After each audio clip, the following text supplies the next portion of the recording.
एक प्रश्न एक गुण. 5 टन लोखंड प्रति किलो 6 रुपये दराने खरेदी केल्यास किती खर्च येईल? बघा मित्रांनो, हे गणित सॉल्व्ह करण्यासाठी तुम्हाला पहिले गोष्ट माहित पाहिजे की टन. टन म्हणजे कशाचं युनिट आहे, म्हणजे याला काय म्हणतात. टन माहिती आहे का मित्रांनो? वजन जे असते ना, वजन मोजण्यासाठी यूज केलेलं माप आहे.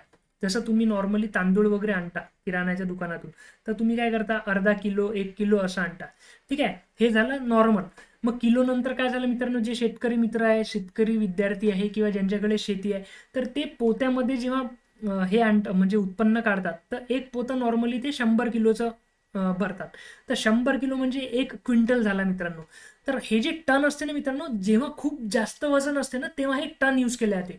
तर मित्रांनो, 1 टन म्हणजे किती असते माहिती आहे का मित्रांनो? 1 टन बरोबर 1000 किलो असते मित्रांनो. समजलं का? 1000 किलोग्राम. 1 टन म्हणजेच 1000 किलोग्राम. हे युनिट कधी यूज केले जाते? जेव्हा एखाद्या गोष्टीचं वजन खूप जास्त आहे, तेव्हा टन मध्ये मोजलं जाते. मग तेव्हा किलोमध्ये नाही सांगत की 50,000 किलो वजन आहे त्याचं, असं नाही म्हणत. ठीक आहे, टन मध्ये त्याचं उत्तर सांगतात.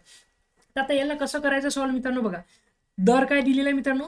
प्रति किलो म्हटलेलं आहे. लक्षात घ्या, हे प्रति किलो 6 रुपये दराने. तर आपल्याला काय लिहायचं आहे, सोप्या पद्धतीत सॉल्व करायला काय करू आपण मित्रांनो? बघा, प्रति किलो म्हणजेच 1 किलो. ठीक आहे, 1 किलो किती रुपयाचा आहे मित्रांनो? 6 रुपये. सोपं आहे बरं मित्रांनो, लक्षात घ्या. 1 किलो म्हणजेच किती झाले? 6 रुपये. तर आपल्याला किती पाहिजे मित्रांनो? 5 टन. आता बघा, 1 टन बरोबर 1000 किलो. तर इथे 5 टन आणण्यासाठी काय करावं लागेल? या इक्वेशनला 5ने गुणावं लागेल. मग याला 5ने जर गुणलं तर याला पण 5ने गुणावं लागेल. म्हणजेच काय आले? 5 गुणिले 1चं उत्तर काय झालं मित्रांनो? 5 टन. तर 5 टन म्हणजे किती झाले मित्रांनो? 5 गुणिले 1000, 5000 किलो झाले. तर आपल्याला काय काढायचं आहे मित्रांनो? 5000 किलोसाठी इथे रुपये काढायचे.